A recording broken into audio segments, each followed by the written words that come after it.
नमस्ते दोस्तों, स्टोरी 90 पर आपका स्वागत है। यहाँ हम आपको वो किस्से सुनाएंगे जो जीवन की सच्चाई को छूते हैं और आपको सोचने पर मजबूर करते हैं। तो चलिए हमारे साथ इस कहानी से जुड़े रहिए। एक बार की बात है, पहाड़ियों और हरे भरे जंगलों के बीच बसे एक छोटे से गांव में तेंजिन नाम का एक विनम्र किसान रहता था। तेंजिन अपने अटूट आशावाद और गहन ज्ञान के लिए पूरे गांव में जाने जाते थे, जो उन्होंने वर्षों के आत्मनिरीक्षण और ध्यान के माध्यम से हासिल किया था। एक दिन जब तेंजिन खेतों में अपनी फसलों की देखभाल कर रहा था, यात्रियों का एक समूह गांव से गुजरा। अजनबियों के बारे में जानने को उत्सुक तेंजिन उनके पास पहुंचे और पूछा कि वे कहां जा रहे हैं। समूह के नेता, एक बुद्धिमान वृद्ध भिक्षु ने उत्तर दिया, हम ध्यान प्राप्त करने के लिए पवित्र पर्वत की तीर्थ यात्रा पर हैं। उनकी यात्रा से उत्सुक होकर तेंजिन ने यात्रियों को रात के लिए अपने घर पर आराम करने के लिए आमंत्रित किया। जैसे ही वे आग के चारों ओर बैठे, तेंजिन ने उनकी आध्यात्मिक जागृति और ज्ञानोदय की कहानियां ध्यान से सुनी।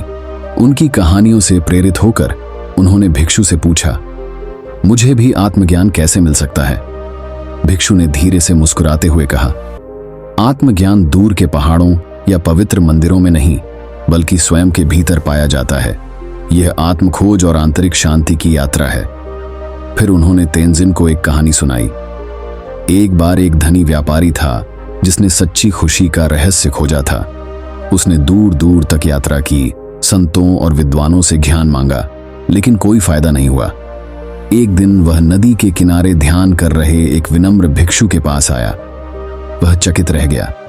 व्यापारी साधु के पास गया और पूछा, सच्ची खुशी का रहस्य क्या है? भिक्षु ने उत्तर दिया, सच्ची खुशी का रहस्य संतुष्टि में निहित है। फिर उसने व्यापारी को एक छोटा लकड़ी का कटोरा दिया और कहा, इस कटोरे को अपनी इच्छाओं से भर दो और तुम्हें सच्ची खुशी मिलेगी। व्यापारी हैरान था, लेकिन उसने साधु का मजाक उड़ाने का फैसला किया। उसने कटोरे को अपनी इच्छाओं से भर दिया, सोना, जवाहरात, बढ़िया कपड़े। लेकिन उसने कितना भी जोड़ा, कटोरा खाली ही रहा। निराश होकर व्यापारी ने स्पष्टीकरण की मांग की। भिक्षु ने मुस्कुराते हुए कहा, इच्छाएं अनंत हैं, एक अथाह कटोरे की तरह। सच्ची खुशी इच्छाओं को छोड़ देने से मिलती है, उन्हें पूरा करने से नहीं। व्यापारी को भिक्षु के शब्दों की समझदारी का एहसास हुआ और वह सादगी और संतोष का जीवन जीने लगा। और ऐसा करने पर उसे वह सच्ची खुशी मिली जिसकी उसे तलाश थी। जैसे ही तेंजिन ने कहानी सुनी, उसके मन में समझ की भावना आ गई। उन्होंने महसूस किया कि सच्ची खुशी बाहरी संपत्ति या उपलब्धियों में नहीं, बल्कि आंतरिक शांति में मिल सकती है, जो स्वीकृति और कृतज्ञता से मिलती है। उस दिन के बाद से तेंजिन ने खुद को सचेतनता और करुणा के अभ्यास के लिए समर्पित कर दिया और हर पल को उपस्थिति और कृतज्ञता के साथ जीने का प्रयास किया। और यद्यपि वह कभी किसी पवित्र पर्वत की तीर्थ यात्रा पर नहीं गए, लेकिन उन्होंने वहीं अपने हृदय में आत्मज्ञान पाया, जिससे उनका मार्ग असीम आनंद और शांति से रोशन हो गया।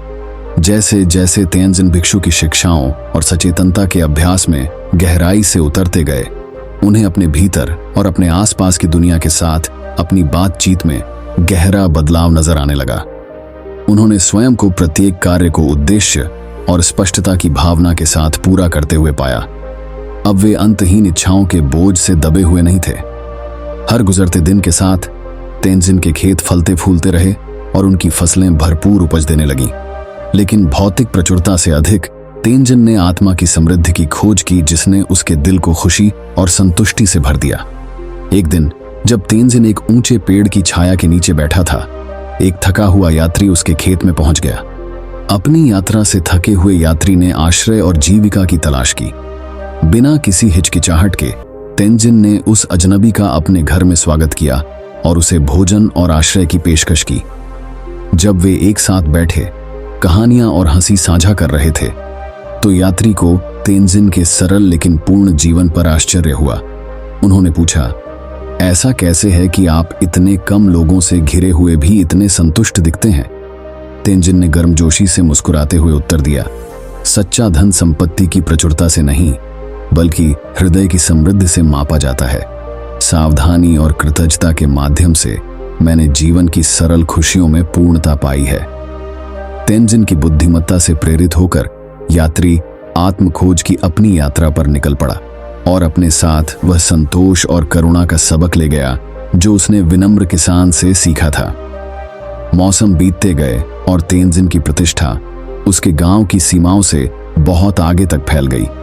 सुदूर देशों से आए यात्री उनकी प्रसन्नता और शांति का रहस्य जानने के लिए उत्सुक होकर उनसे सलाह लेते थे, लेकिन तेंजिन हमेशा विनम्र बने रहे। उन्होंने अपने रास्ते में आने वाले सभी लोगों के साथ अपना ज्ञान साझा किया, यह जानते हुए कि सच्चा ज्ञान केवल निस्वार्थ सेवा और दयालु जीवन के माध्यम से ही पाया जा सकता है।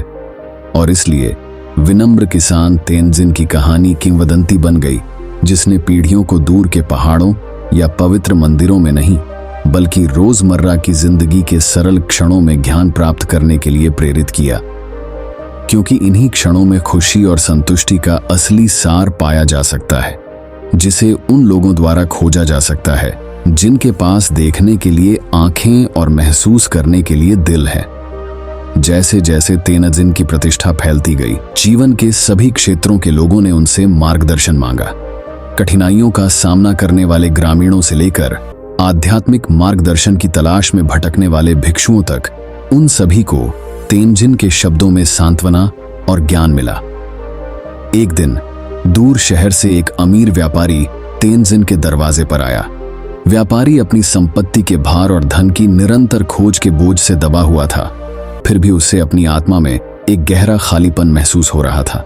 राहत के लिए बेताब उसने तेंजिन की तलाश की, यह उम्मीद करते हुए कि किसान उसे शांति की कुछ झलक दे सकता है।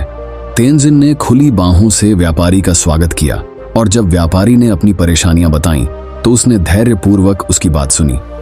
व्यापारी ने धन और रुतबे की अपनी निरंतर खोज के बारे में बताया और बताया कि कैसे इसने उसे खोखला और अधूरा महसूस कराया था। जवाब में तेंजिन ने व्यापारी के साथ भिखारी राजा की कहानी साझा की। एक बार एक राजा था जो एक समृद्ध राज्य पर शासन करता था। अपनी विशाल संपत्ति और शक्ति के बावजूद राजा खालीपन की भावना से ग्रस्त था। सच्ची खुशी पाने के लिए दृढ़ संकल्पित होकर उसने खुद को एक भिखारी के रूप में प्रच्छन्न किया और अपने राज्य की सड़कों पर घूमता रहा, अपनी प्रजा की संगति में सांत्वना की तलाश कर रहा है। जब वह भटक रहा था, राजा को एक बुद्धिमान बूढ़े आर्षी का सामना करना पड़ा, जिसने उसके भेष को देखा और उसे पहचान लिया कि वह वास्तव में कौन था। आर्षी ने राजा को अपने साधारण निवास में आमंत्रित किया और उसे एक साधारण भोजन दिया। जब वे एक साथ बैठे, आर्षी ने राजा से पूछा, आप वास्तव में क्या चाहते हैं? राजा ने उत्तर दिया, मैं सच्ची खुशी चाहता हूं, कुछ ऐसा जो कोई भी धन या शक्ति प्रदान नहीं कर सकती। आर्षी ने जानबूझकर सिर हिलाया और कहा, सच्चा सुख संपत्ति के संचय में नहीं बल्कि आत्मा की समृद्धि में है। यह दया, करुणा और कृतज्ञता के कार्यों में पाया जाता है। राजा आर्षी के शब्दों से प्रभावित हुआ और उसे एहसास हुआ कि वह सभी गलत जगहों पर खुशी की तलाश कर रहा था। उस दिन से उसने जीवन की सरल खुशियों में पूर्णता पाते हुए विनम्रता और करुणा के साथ अपने लोगों की सेवा करने के लिए खुद को समर्पित कर दिया। जैसे ही तेंजिन ने कहानी खत्म की, व्यापारी स्तब्ध होकर चुपचाप बैठ गया और अपने गहन ज्ञान पर विचार करने लगा। उसे एहसास हुआ कि वह भौतिक संपदा के रूप में खुशी का पीछा कर रहा था, अपने भीतर छिपी सच्ची दौलत से बेखबर। नई स्पष्टता के साथ व्यापारी ने अपने तरीके बदलने और दया और करुणा के कार्यों के माध्यम से खुशी तलाशने की कसम खाई। उन्होंने तेंजिन को उनके मार्गदर्शन के लिए धन्यवाद दिया और खुशी का सही अर्थ खोजने के लिए दृढ़ संकल्पित होकर आत्मखोज की यात्रा पर निकल पड़े। और इसलिए विनम्र किसान तेंजिन की शिक्षाएं उन सभी के जीवन को छूती रहीं जो उनके ज्ञान की तलाश में थे, उन्हें याद दिलाते हुए कि सच्ची खुशी केवल उनके भीतर ही पाई जा सकती है। दया, करुणा और कृतज्ञता के कृत्यों के माध्यम से खोजे जाने की प्रतीक्षा की जा रही है। जैसे जैसे तेंजिन का प्रभाव बढ़ता गया, वैसे वैसे सभी प्राणियों के अंतर संबंध और पीड़ा को कम करने में करुणा के महत्व के बारे में उनकी समझ भी बढ़ी। उन्होंने अपनी शिक्षाओं को पड़ोसी शहरों और दूर दराज के देशों में फैलाते हुए अपने गांव से बाहर यात्रा करना शुरू कर दिया। अपनी एक यात्रा के दौरान तेंजिन को अकाल और बीमारी से तबाह एक गांव मिला। ग्रामीण निराश थे, लगातार कठिनाइयों का सामना करने से उनका हौसला टूट गया था। तेनजिन को पता था कि केवल शब्द उनकी पीड़ा को कम करने के लिए पर्याप्त नहीं होंगे। उसने अपनी आस्तीन ऊपर उठाई और उनके साथ उनके परिश्रम में शामिल हो गया। उन्हें अपने घरों का पुनर्निर्माण करने और अपने खेतों पर खेती करने में मदद की। अपने कार्यों के माध्यम से तेनजिन ने ग्रामीणों को दिखाया कि वे अपने संघर्षों में अकेले नहीं हैं और एक साथ मिलकर वे सबसे बड़ी चुनौतियों को भी पार कर सकते हैं। उन्होंने उन्हें लचीलेपन और समुदाय का महत्व सिखाया, निराशा के बीच आशा खोजने के लिए प्रेरित किया। समय के साथ गांव एक बार फिर से समृद्ध हुआ। इसके खेत फसलों से लहलहा गए और इसके लोग नई आशा और जीवन शक्ति से भर गए। लेकिन तेनजिन अपनी उपलब्धियों की सुर्खियों में नहीं रहे। इसके बजाय वह चुपचाप जरूरतमंद अगले गांव में चले गए। जहां भी वे गए, करुणा और दयालुता फैलाने के अपने मिशन को जारी रखा। जैसे जैसे तेनजिन ने एक गांव से दूसरे गांव की यात्रा की, एक दयालु चिकित्सक और बुद्धिमान शिक्षक के रूप में उनकी प्रतिष्ठा दूर दूर तक फैल गई। दूर दूर से लोग उनसे सलाह लेने के लिए कई दिनों तक यात्रा करते थे, यह जानते हुए कि उनकी उपस्थिति में उन्हें सांत्वना और मार्गदर्शन मिलेगा।